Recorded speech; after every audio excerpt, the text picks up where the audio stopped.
रमेश आहूजा जी पटियाला से। हरिवंश प्यारे गुरुदेव। राधा वल्लभ श्री हरिवंश महाराज जी, आपके चरणों में कोटि कोटि प्रणाम।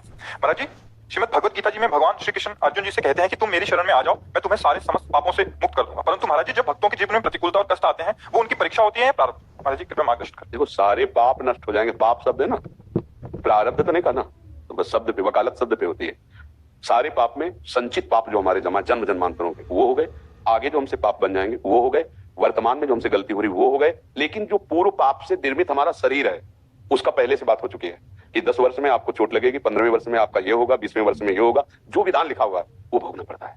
अब ना आगे है, ना पीछे है, न वर्तमान का कोई पाप है। अहम तो हम सर्व पापी भी हो। लेकिन प्रारब्ध, प्रारब्ध शब्द नहीं, मैं तेरे सारे प्रारब्ध मिटा दूंगा, ऐसा तो नहीं। ये रचना शरीर की प्रारब्ध से हुई है। प्रारब्ध 2 प्रकार के होते हैं, एक पुण्य और एक पाप। पाप का प्रारब्ध दंड रूप में आता है, कष्ट रूप में, विपत्ति रूप में, संकट रूप में। और पुण्य जो है सुविधा, उत्साह, अनुकूलता, सम्मान, इसके रूप में आता है। तो ये दोनों प्राप्त होते रहते हैं पूरे जीवन भर। भगवान के भजन से इसको सहने की सामर्थ्य मिलती है। पूर्व पाप नष्ट हो गए, आगे के पाप नष्ट हो जाएंगे, वर्तमान में जो गलती हो जाएगी वो क्षमा हो जाएगी। लेकिन शरीर जिससे बना है वो भोगना पड़ेगा। ठीक है ना? अब समझ में आ रही ना? प्रारब्ध अलग चीज है, संचित कर्म, आगे के कर्म, वर्तमान के कर्म, ये अलग चीज है। अहम त्वाम सर्व पापेभ्यो मोक्षयिष्यामि मा शुचा, तुम्हें सर्व पापों से मैं मुक्त कर दूंगा। लेकिन जिस शरीर की रचना जिन कर्मों से हुई है वो अवश्य में भोक्तव्यम कृतम कर्म शुभाशुभम, वो भोगने पड़ेंगे। इसलिए बड़े बड़े संत सामर्थ्यशाली होते हुए भी भगवान के द्वारा प्राप्त सामर्थ्य से शरीर के कर्म को भोग लेते हैं, जो पूर्व के कर्मों से थोड़ा सा हिस्सा लेकर इसका निर्माण किया गया। अभी गोदाम जमा था तो हरि ने उसमें आग लगा दी, आगे जो गलती होगी उसमें आग लगा दी, वर्तमान में जो हो रही वो क्षमा कर देंगे, बड़े कृपालु हैं। लेकिन जो रचना हो गई उसे भोगना पड़ेगा।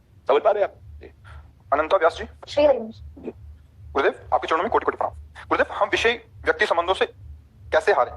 बस यही बात यहाँ पहले सुधार करनी। पहले अपने को विषय नहीं स्वीकार करना। मैं प्रभु का पहले बात करो। यहां से हमारे सवाल में एक भी हासिल छूट जाए तो हल नहीं होगा। पूरा सवाल फिट कर दिया लेकिन एक हासिल जो लगाया था वो भूल गए तो आपका सवाल ठीक नहीं होगा। आप इस प्रश्न का उत्तर पाने के लिए पहले सुधार करें कि मैं जैसा भी हूं श्री भगवान का हूं। मानते हैं या नहीं मानते हैं? किसका प्रश्न? पहली बात ये स्वीकार करो, मैं श्री भगवान का हूं, है ना? भगवान के हम अंश हैं। 2 भेद हैं।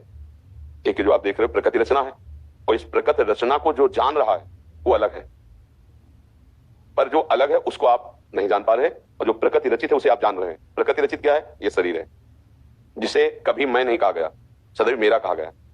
मेरा हाथ, मेरा नाक, मेरा कान, मेरा सर, मेरा मेरा। अंदर जाओ, मेरा मन, मेरी बुद्धि, मतलब वो भी प्रकृति रचित है। मेरा स्वभाव कारण शरीर, वो भी प्रकृति रचित है। मैं स्वयं श्री भगवान का अंश हूं। ये आप लोगों ने सुना होगा, अगर शास्त्र स्वाध्याय करते तो पढ़ा होगा, ना सुना हो तो सुन लीजिए। आप ना पुरुष हैं ना स्त्री हैं। पुरुष स्त्री ढांचा है, पोशाक है आपकी। आप भगवान के सच्चिदानंद अंश हैं। यहां से सवाल हल होना शुरू होगा। आपने माना मैं भगवान का अंश हूं, भूल से मैं अपने को स्त्री या पुरुष मानकर इंद्रियों के विलास में विषयी बन गया हूं। अब मुझे सुधार करना है, क्योंकि मैं भगवान का अंश हूं। मुझे भोगों में जो प्रियता हुई है वो अज्ञान के कारण हुई है। उस अज्ञान की निवृत्ति सत्संग से, नाम जप से, दूसरों की परहित भावना से। अगर हमारे अंदर दूसरों से सुख लेने की भावना बनी रहेगी तो राक्षस पनपता रहेगा। राक्षसी भाव जिसे कहते हैं आसुरी भाव। आसु कहते हैं प्राणों को।